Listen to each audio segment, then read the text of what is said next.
آپ کو یہ ڈیریویشن سمجھ آ گئی ہے؟ اس لڑکی نے کچھ حیرت کچھ خوشی سے کہا تھا۔ اس نے مسکراتے ہوئے سر اس بات میں ہلایا اور پھر اسی کی نوٹ بک پر ڈیریویشن سمجھانا شروع کر دی۔ کل 10 منٹ لگے تھے اسے سمجھانے میں۔ آپ کا بہت شکریہ، وہ مسکراتے ہوئے تشکر انگیز انداز میں بولی تھی۔ یور ویلکم، وہ جواباً مسکراتے ہوئے کرسی سے اٹھا تھا۔ آپ نے اپنا نام نہیں بتایا۔ وہ بھی اس کے ساتھ ہی کرسی سے اٹھی تھی۔ اس وقت کلاس میں صرف وہ دونوں تھے۔ زین شہریار۔ میں مریم ہوں، تم سے مل کر خوشی ہوئی زین۔ اس کے تعارف کے جواب میں اس نے دوستانہ انداز میں اپنا تعارف کروایا تھا۔ اس کا بے تکلف انداز اسے اچھا لگا تھا۔ تم پاکستان سے ہو زین؟ وہ دونوں ساتھ چلتے ہوئے کلاس سے نکل رہے تھے۔ اس نے مختصر لفظوں میں اسے اپنے بارے میں بتایا۔ ان دونوں بھائیوں کی پیدائش امریکہ میں ہوئی۔ شہریار خان کی ملازمت کے سبب ان بھائیوں کی اب تک ساری زندگی پاکستان سے باہر گزری تھی۔ اب گزشتہ کئی سالوں سے تو وہ لوگ تھے ہی امریکہ میں۔ ہاں، چھٹیوں میں ان کا ہر سال پاکستان اپنے دادا کے گھر، جو اسے اپنا خاندانی اور آبائی گھر لگا کرتا تھا، جانا لازمی ہوا کرتا تھا۔ وہ امریکی شہری تھا، جبکہ مریم امریکی نہیں تھی۔ وہ یہاں پڑھنے کے لیے آئی تھی۔ اس مختصر رسمی تعارف اور گفتگو کے بعد دونوں ایک دوسرے سے رخصت ہو گئے تھے۔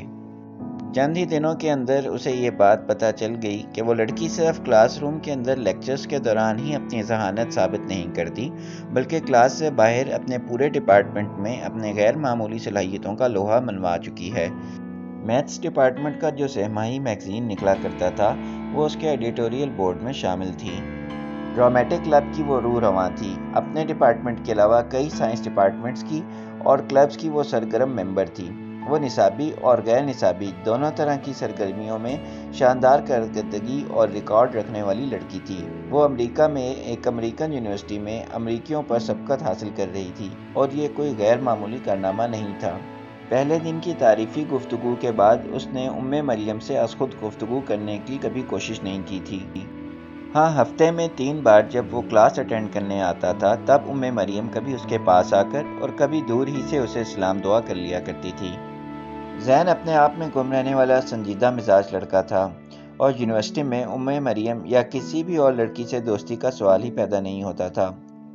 مریم کا dramatic club Romeo Juliet stage کر رہا تھا۔ آتے جاتے جتنی باتیں اس کے کانوں میں پڑتی تھیں، اسے اتنا تو پتہ چل چکا تھا کہ اس ڈرامے کی اسکرپٹ مریم نے لکھا تھا اور ڈائریکشن بھی اسی نے کی ہے، اور جولیٹ کا کردار بھی وہی ادا کر رہی ہے۔ یہ ڈرامہ وہ لوگ کسی چیریٹی کے لیے کر رہے تھے۔ اس نے بھی خاموشی سے ٹکٹ خرید لیا تھا۔ آڈیٹوریم میں پچھلی نشستوں میں سے ایک پر وہ جا کر بیٹھا تھا۔ مریم سٹیج پر آئی تو واقعی چراغوں میں روشنی ابھر آئی تھی۔ وہ بے تحاشا حسین لگ رہی تھی۔ وہ واقعی میں جولیٹ لگ رہی تھی۔ اس کے آ جانے کے بعد سٹیج پر کسی اداکار کا رنگ جم نہیں پا رہا تھا۔ ڈرامہ دیکھنے والا ہر فرد جولیٹ کے سحر میں گرفتار ہو چکا تھا۔ وہ خوبصورت تھی، مگر خوبصورت تو لڑکیاں ہوتی ہی ہیں۔ اسے جو چیز دوسری لڑکیوں سے بلکہ سب سے نمایاں کرتی تھی، وہ اس کی آنکھوں سے چھلکتی ذہانت اور اس کی چھا جانے والی شخصیت تھی۔ وہ مبہوت سی ٹکٹکی باندھے اسے دیکھ ہی جا رہا تھا۔ ڈرامہ ختم ہونے پر خاموشی سے آڈیٹوریم سے اٹھ کر چلا گیا۔ دیگر لڑکے لڑکیوں کی طرح اس نے مریم سے ملنے کی کوشش نہ کی تھی۔ مریم کو تو یہ پتہ بھی نہیں چلا ہوگا کہ وہ یہاں آیا بھی تھا۔ اتنی بہت ساری تالیوں کے بیچ اس بے تحاشا حسین و ذہین لڑکی کو زین شہریار کی تالیاں کہاں سنائی دی ہوں گی۔ وہ اپنے اندر ایک بے نام سی اداسی محسوس کر رہا تھا۔ مریم اپنی کامیابی کی خوشی میں تمام کلاس فیلوز کو پارٹی دے رہی تھی۔ اسے سراہنے اور اسے پسند کرنے والے بہت تھے۔ زین شہریار تو کہیں پس منظر میں تھا۔ ہجوم کا حصہ بننے کے لیے وہ اس کے گھر پارٹی میں جاتا؟ ظاہر ہے اس کا تو سوال ہی پیدا نہیں ہوتا تھا۔ وہ پارٹی میں نہیں گیا تھا۔ پارٹی سے اگلے روز اس کی کلاس بھی نہیں تھی، تو وہ ڈپارٹمنٹ میں بھی نہیں گیا۔ وہ اپنے ہی ڈپارٹمنٹ میں تھا اور لائبریری کی طرف جا رہا تھا جب اسے سامنے سے مریم آتی نظر آئی۔ وہ وہاں جتنی مقبول تھی، جتنی اس کی دوستیاں تھیں، یہاں بھی اس کے کچھ نہ کچھ دوست ضرور ہوں گے جس سے وہ ملنے آئی تھی۔ وہ اسے دیکھ لینے کے باوجود نہ دیکھنے کا تاثر دیکھ کر خاموشی سے گزر جانا چاہتا تھا، مگر یہ دیکھ کر اسے اپنی جگہ پر رک جانا پڑا کہ وہ اسی کی طرف آ رہی تھی۔ وہ حیرت زدہ خاموشی سے کھڑا اسے اپنے پاس آتے دیکھ رہا تھا۔ کل کہاں تھے تم؟ وہ آتے ہی بغیر سلام دعا کے خفگی سے بولی۔ کل؟ ہاں کل۔ اب یہ مت کہنا کہ تمہیں پتہ ہی نہیں تھا۔ کل کیا تھا؟ وہ خفا خفا سی اسے دیکھ رہی تھی۔ کل کیا تھا مریم؟ اپنے دل میں حیرت اور بے تحاشا خوشی محسوس کرتے ہوئے اس نے بظاہر اسے چھیڑا تھا۔ کیا واقعی مریم نے کل اس کے نہ آنے کو محسوس کیا تھا؟ کل پارٹی رکھی تھی نا میں نے اپنے گھر پر، سب آئے تھے سوائے تمہارے۔ وہ ناراضی سے اسے گھور رہی تھی۔ مگر تم نے مجھے بلایا کب تھا؟ وہ مسکرا رہا تھا۔ میں نے ساری کلاس کو انوائٹ کیا تھا، اور مجھے اچھی طرح یاد ہے جب میں نے کلاس میں پارٹی کا اعلان کیا تھا تو تب تم بھی کلاس میں موجود تھے۔ میں اجتماعی دعوت دیے جانے پر کہیں نہیں جاتا۔ مجھے مجمع کا حصہ بننے میں قطعاً کوئی دلچسپی نہیں ہے۔ وہ اس بار قدرے سنجیدگی سے بولا تھا۔ بڑے مغرور ہو تم زین شہریار۔ اگر مجھے پتا ہوتا تم اس قدر مغرور اور خود پسند ہو تو میں تمہیں علیحدہ سے پارٹی کی دعوت دیتی۔ اس نے جواباً مریم پر ثابت کرنے کی ہرگز کوشش نہیں کی تھی کہ وہ مغرور اور خود پسند نہیں ہے۔ وہ خاموش رہا تھا اور اسے باغور دیکھ ہی رہا تھا۔ پلے والے دن بھی آئے مگر مجھ سے ملے نہیں۔ سب مجھ سے ملنے مجھے مبارکباد دینے آئے سوائے تمہارے۔ کل پارٹی میں نے تمہارا اس قدر انتظار کیا مگر تم غائب۔ اس قدر مغرور بھی نہیں ہونا چاہیے انسان کو۔ تو اس نے اسے پلے والے دن دیکھا تھا۔ وہ مریم کی شخصیت کے سحر میں گرفتار بے شمار افراد میں سے ایک فرد نہیں تھا۔ وہ اس کے ہونے نہ ہونے کو محسوس کیا کرتی تھی۔ زندگی میں پہلی مرتبہ اپنی ذات کے بارے میں اس نے اپنے اندر ایک سچی خوشی ابھرتی محسوس کی۔ اسے زندگی میں پہلی بار خود اپنے آپ پر پیار آیا، خود سے محبت کا احساس جاگا۔ وہ اتنا غیر اہم بھی نہیں، وہ اتنا عام سا بھی نہیں کہ یوں ہی نظر انداز کر دیا جائے۔ میں نے سوچا تمہیں اتنے لوگ مبارکباد دے رہے ہیں اور سراہ رہے ہیں، ان سب کے بیچ میری مبارکباد کی شاید تمہیں ضرورت ہی نہ ہو۔ تم نے بالکل غلط سوچا زین۔ میں نے تمہاری مبارک کا بہت انتظار کیا۔ میں نے کل پارٹی میں بھی تمہارا بہت انتظار کیا۔ چلو جو ہو گیا سو ہو گیا۔ آج تمہاری اس خوشی اور کامیابی کو سیلیبریٹ کر لیتے ہیں، کہیں ساتھ لنچ کر لیتے ہیں، اس نے مسکرا کر کہا۔ مریم کے چہرے پر پھیلنے والی خوشی بڑی پرساختہ تھی۔ کیا وہ اس لیے خوش تھی کہ وہ اس کے ساتھ وقت گزارنے کی بات کر رہا تھا؟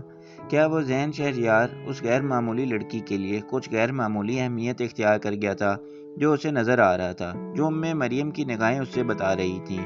اسے سمجھ لینے کے باوجود بھی وہ سمجھنے سے ہچکچا رہا تھا۔ بچپن سے خود کو نظر انداز ہوتے دیکھنے کا وہ احساس اس طرح اس کے اندر بیٹھ چکا تھا کہ اب یکدم ہی یہ مان لینا کہ وہ نظر انداز کی جانے والی شخصیت کا مالک نہیں ہے مشکل ہو رہا تھا۔ مریم نے باخوشی اس کی لنچ کی دعوت قبول کر لی تھی۔ وہ زندگی میں پہلی بار کسی لڑکی کے ساتھ لنچ کرنے جا رہا تھا۔ امریکہ جیسے ملک کا شہری ہوتے ہوئے وہیں پلتے بڑھتے 19 سال کی عمر تک پہنچ جانے کے باوجود اس کی ابھی تک کوئی گرل فرینڈ نہیں تھی۔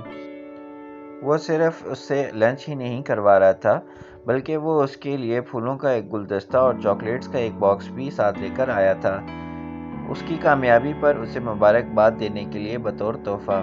مریم اس لنچ کے لیے بطور خاص تیار ہو کر آئی تھی۔ اس نے بہت خوبصورت لباس پہن رکھا تھا۔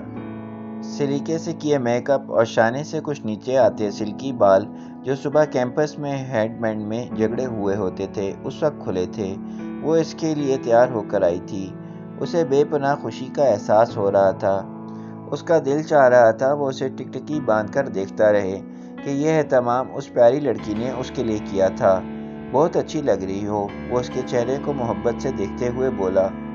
شکریہ، میں نے سوچا تم خاص طور پہ میرے اعزاز میں مجھے لنچ دے رہے ہو تو مجھے بھی ذرا اچھی طرح تیار ہو کر آنا چاہیے، وہ جواباً مسکرا کر بولی۔ ساتھ لنچ کرتے ہوئے وہ دونوں دنیا زمانے کی تمام موضوعات پر باتیں کر رہے تھے۔ وہ لڑکی صرف حسن اور ذہانت ہی میں یکتا نہیں تھی، وہ ہر چیز اور ہر معاملے میں منفرد تھی۔ اس کا ذوق ہی بہت اعلیٰ تھا، کھانے پینے سے لے کر لباس، دلچسپیوں، دوستوں اور زندگی گزارنے کے انداز تک میں۔ اس کی گفتگو کا انداز اتنا خوبصورت تھا کہ اس کا جی چاہ رہا تھا کہ وہ بولتی رہے اور وہ سنتا رہے۔ اس روز لنچ کے بعد دونوں ریسٹورنٹ سے باہر نکلے تو ایک دوسرے کے بہت نزدیک آ چکے تھے۔ وہ لڑکی اس کے لیے بے حد اہم ہو چکی تھی۔ اب وہ کلاس اٹینڈ کرنے آتا تو وہ دونوں کلاس میں ساتھ بیٹھتے، لائبریری میں ساتھ بیٹھ کر اپنی اسائنمنٹس بناتے۔ لائبریری، جم، کیفیٹیریا، کیمپس کے آس پاس کی دیگر جگہیں، ایسی کوئی جگہ ہی نہیں تھی جہاں وہ ساتھ وقت نہیں گزارتے تھے۔ وہ کم گو تھا، اپنی ذات میں گم رہتا تھا، کچھ زیادہ سوشل بھی نہیں تھا، مگر اب مریم کے ساتھ وہ بے تکلف گھنٹوں باتیں کیا کرتا تھا۔